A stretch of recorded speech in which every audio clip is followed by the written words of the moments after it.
Quelle est la place des femmes en sciences aujourd'hui? La situation s'est bien sûr améliorée depuis les dernières décennies, mais il reste encore un bout de chemin avant d'atteindre l'équité. Des statistiques montrent qu'il existe un grand écart entre les hommes et les femmes. Entre autres, que les hommes choisissent beaucoup plus de carrières scientifiques que les femmes. L'un des facteurs qui expliquerait cela serait un manque de modèles féminins pour les jeunes filles. Mais ce ne sont pas les modèles qui manquent. J'ai été, lors de ma formation, en contact avec plusieurs femmes chercheurs d'exception. C'est pour mettre toutes ces femmes en valeur qu'un groupe d'étudiants et d'étudiantes du Centre intersectoriel en santé durable de l'Université du Québec à Chicoutimi a eu l'idée de mettre sur pied un projet que nous vous présentons aujourd'hui, Lumière sur les femmes en sciences. Afin de vous les faire connaître davantage, nous souhaitons vous présenter des femmes au parcours scientifique remarquable mais souvent méconnu, et pourquoi pas encourager et inspirer les jeunes scientifiques de demain. Dans chaque épisode, nous vous présenterons le portrait de 2 femmes de notre époque ou du passé, en plus de vous présenter une entrevue réalisée avec une chercheure travaillant actuellement au Saguenay-Lac-Saint-Jean.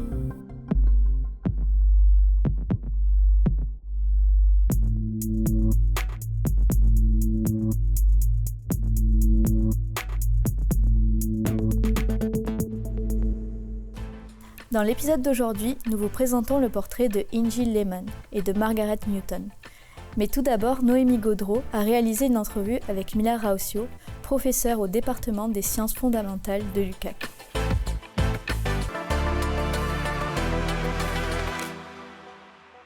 Donc, merci d'être là avec nous aujourd'hui, Mila. Est-ce que vous pouvez nous décrire votre cheminement scolaire? Moi, j'ai fait toutes mes études en Finlande jusqu'à l'obtention de doctorat. Par la suite, je suis allée à l'Université Laval pour faire mes études post-doctorat. Ça, en fait, c'est la raison pour laquelle je suis rendue ici plus tard, parce que j'ai vraiment beaucoup aimé Québec. Mais entre le post-doctorat, les années post-doctorat et avant de venir ici, j'ai passé quelques années encore en Finlande comme chercheur. Je ne pense pas qu'il y a un nom en français, mais c'est une Academy Research Fellow avec mon petite équipe d'étudiants et la recherche déjà. Mais depuis 2011, je suis ici, à l'UQAC. D'où vient votre passion pour la recherche nordique et le froid? Je suis une fille du Nord. Je suis née en Finlande, nord du parallèle 60. Je pense que depuis ma jeunesse, mon enfance, j'ai toujours été avec la neige, le froid. Et j'ai beaucoup aimé tout le jeu hivernal, le sport hivernal. Et quand j'ai eu la chance de commencer à étudier biologie et d'étudier la biologie des lacs arctiques, ça c'est vraiment comme... Ça c'est mon truc, ça c'est ma passion. Alors tout ce qu'on trouve en hiver sous la glace d'un lac, c'est naturel, j'aime l'hiver, j'aime le froid, et surtout au Québec, parce qu'ici, l'hiver, c'est pas seulement le froid, mais c'est la lumière. Parce que c'est un pays du sud, si je regarde ça comme quelqu'un qui vient de la Finlande, alors il y a tellement de lumière en hiver, alors c'est vraiment parfait, le paysage hivernal ici. Qu'est-ce qui vous a amené à vous diriger vers une carrière académique? C'est plus la chance, c'est une occasion qui s'est présentée que mon choix propre. En fait, j'ai toujours aimé étudier la biologie, c'était mon sujet favori, mais c'était comme automatique que je suis allée à l'université, mais c'est le sujet, encore les études académiques, les études en biologie, la chance d'aller dans le Nord, de voir, étudier le lac. Ce n'était pas mon choix, mais c'est par la passion. Et quand quelqu'un me présente, de me demande est-ce que tu aimerais faire une maîtrise, un doctorat, c'est comme oui, pourquoi pas. Et c'est tranquillement comme ça. Là. C'est plus le sujet qui m'a apporté ici, où je suis en ce moment, que vraiment un choix précis de choisir un cheminement académique. Est-ce que vous avez déjà rencontré des difficultés face à votre cheminement professionnel dû au fait que vous étiez une femme? Oui, en sens que le terrain que je fais, c'est dans le nord ou durant l'hiver. Alors, c'est très physique. Alors, quand il faut que je conduise une motoneige dans une neige qui est très, très profonde, ou que je transporte les bateaux et les moteurs traversent le toundra dans le nord, c'est très, très physique. Alors, même si c'est une endurance, je n'ai pas la force physique nécessairement. Alors ça, c'est un défi. Ça, c'est le problème que j'ai parce que je suis femme, peut-être pas si forte physiquement. Mais il y a quand même les autres occasions aussi. Mais je pense que il y a eu très peu de difficultés parce que je suis une femme scientifique, mais peut-être plus parce que je suis une femme étrangère. Alors, il y a de temps en temps, pas très souvent, mais de temps en temps, il y a des personnes qui trouvent ça difficile d'être en contact avec moi. Je pense que peut-être c'est avec l'accent, peut-être c'est la façon que je parle qui n'est pas très correcte en français, mais c'est pas si grave, mais ça laisse quand même une marque. Est-ce que vous voyez avec les années de plus en plus de femmes qui sont intéressées par le domaine? Oui et non. Mon background, je viens de la Finlande, c'est très égal. Alors, je pense que j'ai toujours vu que les femmes, ils ont la même opportunité, ils sont aussi présentes dans la science. Je connais les chiffres, je sais que ce n'est pas nécessairement vrai, mais autour de moi, j'ai toujours eu aussi beaucoup de femmes et l'homme, même comme superviseur. Et dans mon équipe, je pense qu'en ce moment, j'ai 2 hommes et peut-être 6-7 filles. Alors, moi, je n'ai pas nécessairement vu qu'il y a un changement ou que la science est favorisée par l'homme. Est-ce que le fait d'être une femme a amené certains défis à pouvoir continuer de mener une carrière académique comme ça dans votre vie? Moi, j'ai 2 enfants et quand ils étaient petits, oui, c'était plus difficile. Mais qu'est-ce que ça prend? Ça prend une mari qui est prête à rester à la maison, de prendre soin des enfants. Alors, je pense que mon fils, il avait 10 mois la première fois que j'ai parti pour une campagne de terrain dans le Nord pour 1 mois. Ma fille, elle avait peut-être le même âge, environ 1 an, que j'ai parti pour le terrain. Alors, ça prend quelqu'un, ça prend un conjoint qui est là et qui est aussi engagé avec la famille que la chercheur.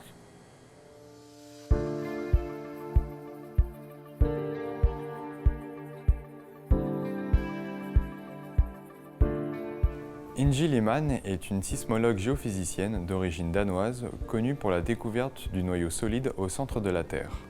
Née plus de 20 ans après Marie Curie, en 1888 à Copenhague, le monde scientifique est encore dominé par les hommes et c'est un véritable combat de s'y faire une place en tant que femme.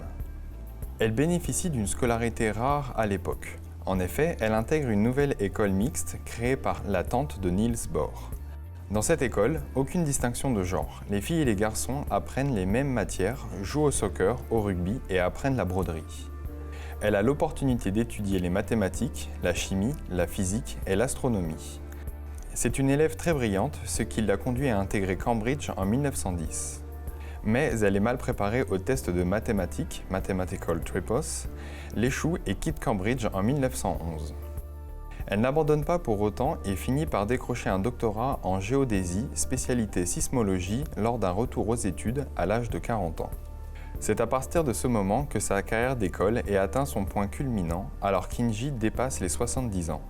C'est un modèle de réussite et prouve qu'il n'est jamais trop tard pour changer de carrière, reprendre ses études et réussir dans le domaine de la science.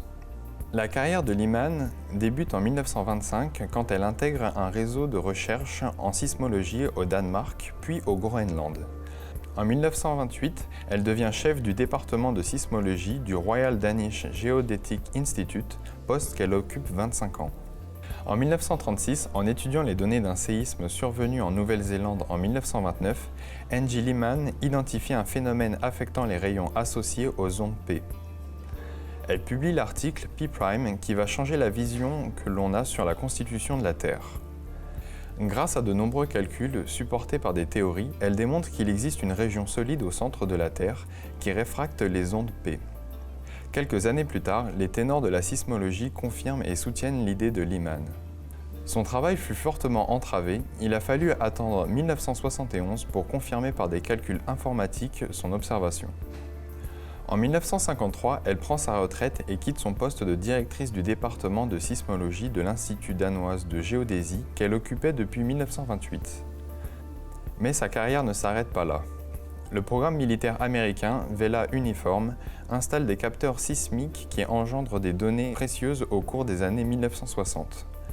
Elle profite de sa liberté pour participer à l'analyse de ces ondes sismiques aux États-Unis.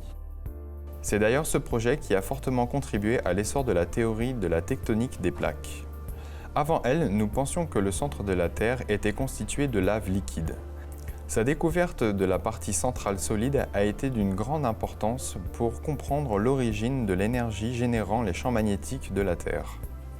Lyman a reçu de nombreuses distinctions. Elle est même élue membre de la Royal Society en 1969. En 1971, elle est décorée de la médaille William Bowie, le plus prestigieux prix de géophysique. C'est la première femme à la recevoir. Elle est encore aujourd'hui considérée comme une pionnière de la sismologie. Angie Lyman est décédée en 1993. Elle est depuis universellement respectée pour ses contributions à la compréhension de la planète et a permis un fort regain d'intérêt pour la sismologie. Elle prouve aussi que l'éducation mixte est un modèle efficace et que les femmes sont tout aussi capables de réussir dans le domaine scientifique que les hommes.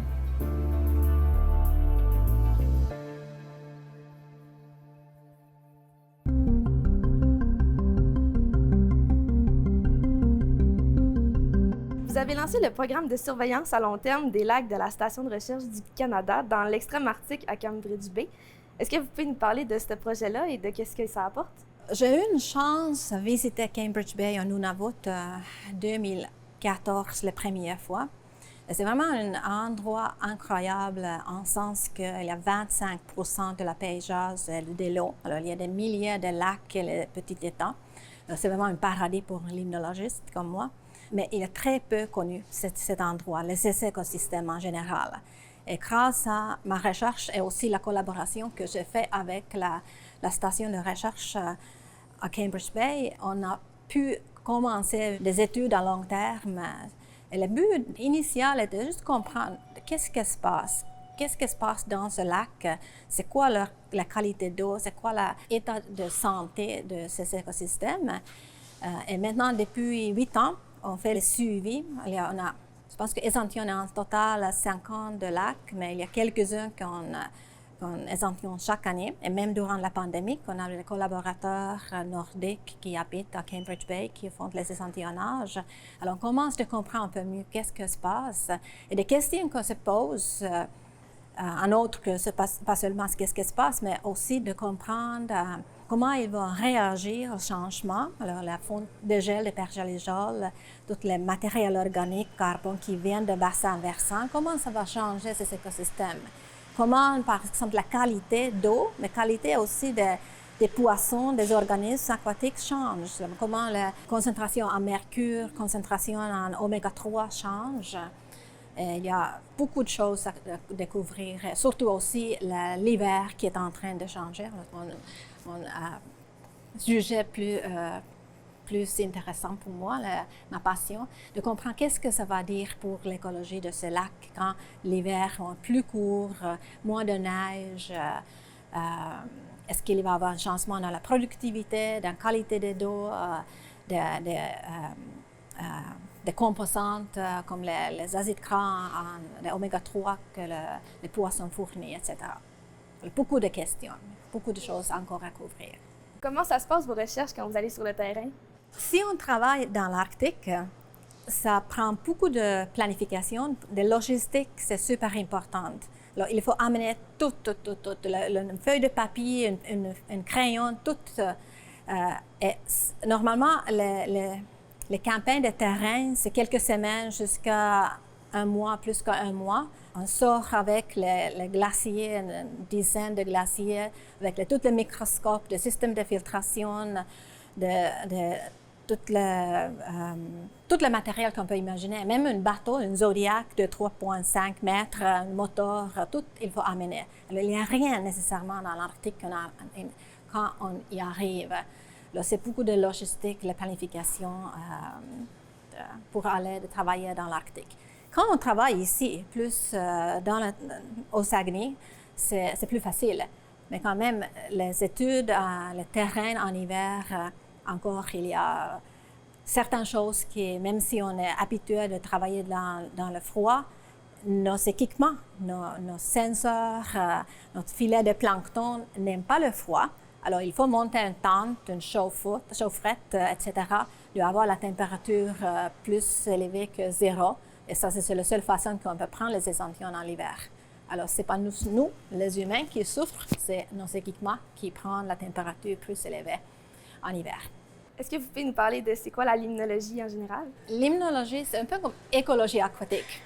En fait, c'est la même chose. C'est tout ce qui se passe dans l'eau en termes des organismes, le cycle de carbone, le cycle de nutriments, etc. Aussi la couplage avec le milieu terrestre autour du lac. Mais c'est écologie aquatique. Est-ce que vous avez d'autres projets actuellement en cours?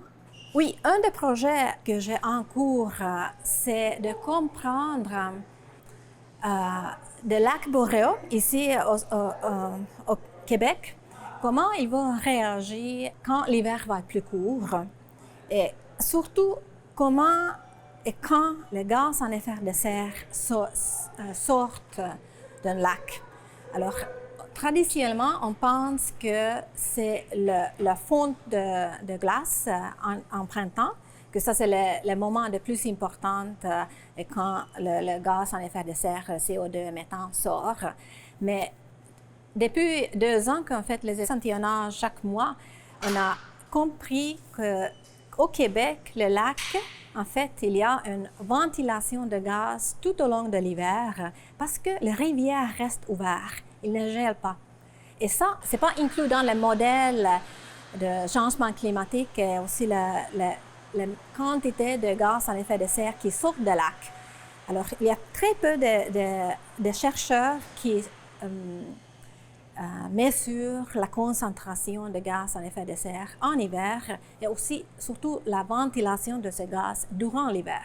Alors, je pense qu'on manque une quantité importante si on fait seulement les mesures en printemps, après le fond de glace et en été. Alors, il faut inclure l'hiver pour comprendre, avoir l'image plus complète de cette problématique de gaz à effet de serre. Est-ce que quand on fait des grandes campagnes de terrain comme ça, le financement est un défi? Oui, quand on travaille dans l'Arctique, c'est pas seulement le billet d'avion qui sont extrêmement chers. Je pourrais faire un tour du monde avec un prix de billet d'avion d'aller dans l'Arctique canadien. Ça peut être jusqu'à 8 000 $ un billet d'avion y aller. Et c'est pas seulement ça, il faut envoyer tous les matériaux, tous les disques glaciers qu'on a avec les microscopes, le système de filtration des bouteilles, etc. Alors c'est extrêmement cher faire le terrain. Mais c'est avec toute la recherche, parce que ça ne finit pas là. Il faut amener les échantillons ici. Et quand on étudie les choses invisibles, les nutriments, des microbes, même plancton, ça prend certains types d'instruments, l'infrastructure qui est vraiment l'entretien de tout ça. Ça prend le temps, ça prend des sous, ça prend des financements. Oui, alors c'était peut-être une des raisons pour laquelle la recherche dans l'Arctique, c'est encore très peu faite.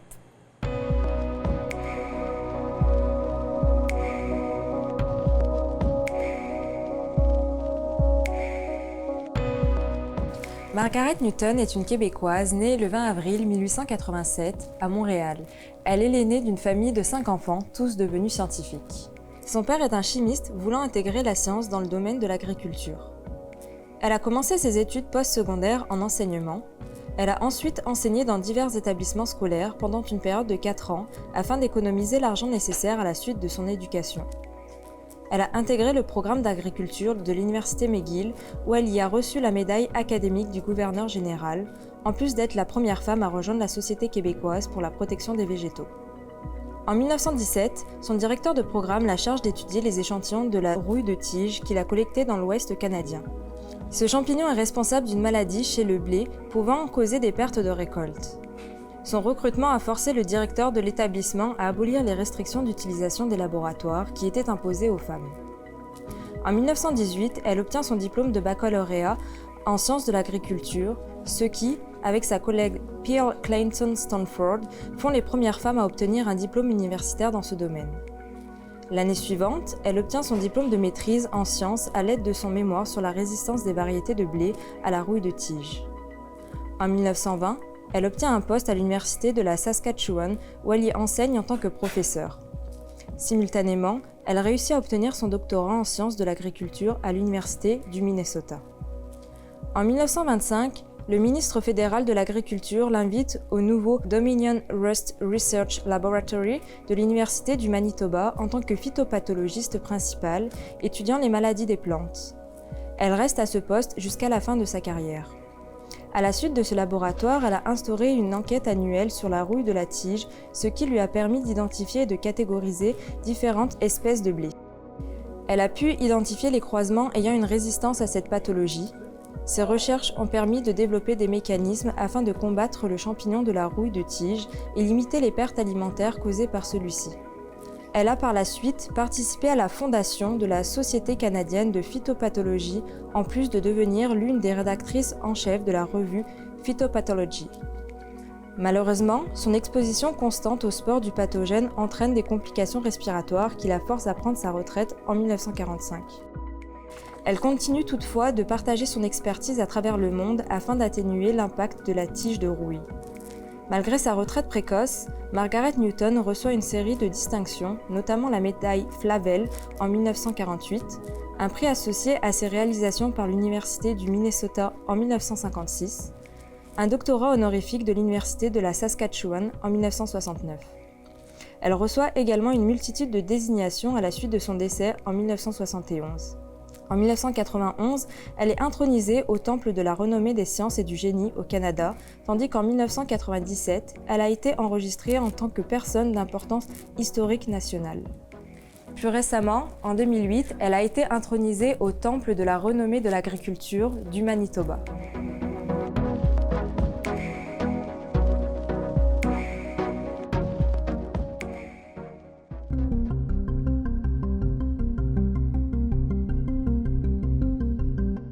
Si vous aviez 3 mots pour décrire l'UQAC, qu'est-ce que ce serait?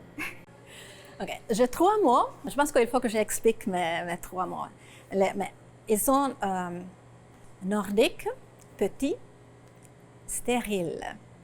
Et qu'est-ce que je veux dire en utilisant le mot nordique? Alors, pour moi, où on est situé, c'est vraiment excellent. C'est parfait pour une personne comme moi qui veut étudier les écosystèmes nordiques, forêt boréale, l'Arctique, incluant le lac, bien sûr. Hein. Alors, où on est, c'est vraiment fantastique. On a accès aux natures intéressantes autour de nous. Petit, en sens positif aussi.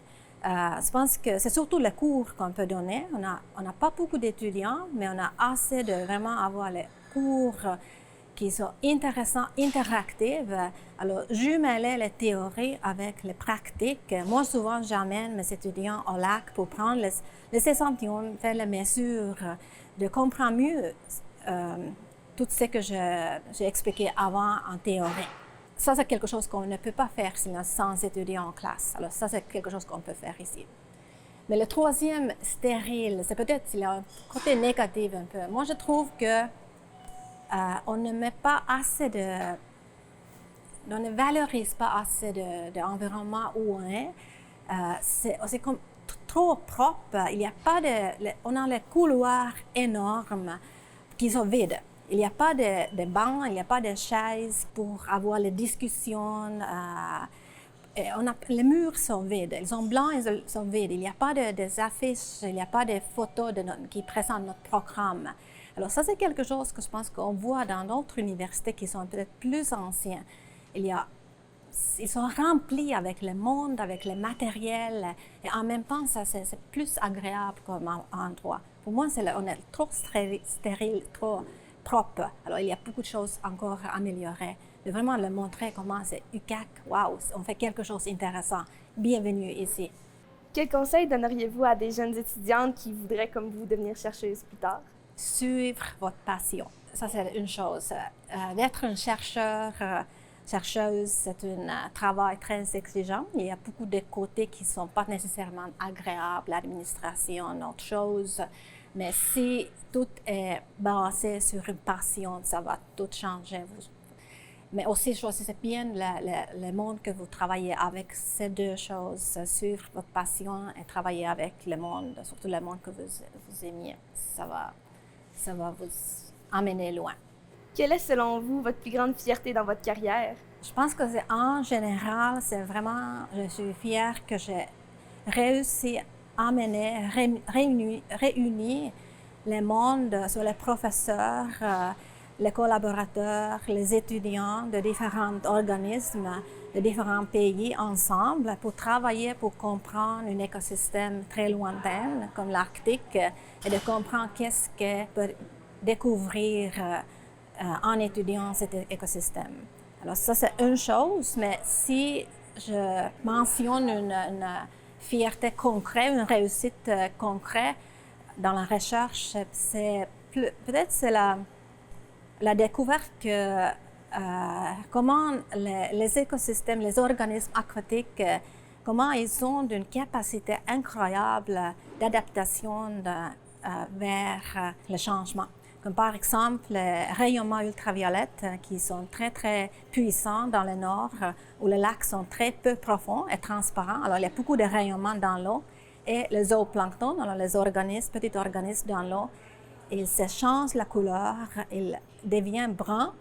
Alors, un peu comme nous autres, en été, on est bronzé. C'est exactement le même mécanisme d'adaptation que les zooplanctons ont dans le lac transparent dans l'Arctique. Alors ça, c'est ma fierté. Comment envisagez-vous votre futur au sein de notre établissement? J'espère continuer à travailler avec une équipe internationale diverse, des professeurs, étudiants ensemble, de découvrir les choses que j'aime, de comprendre plus les écosystèmes aquatiques, surtout en hiver. J'espère aussi de continuer de donner mes cours en sens que ça élève une passion, intérêt vers l'écosystème aquatique, le milieu boréal, le milieu aquatique, la nature en général. Alors, je pense que j'aime mon travail, alors je veux continuer ce que je fais en ce moment. Merci beaucoup d'avoir été là pour cette émission, c'était super intéressant. Merci beaucoup, je suis contente d'être ici.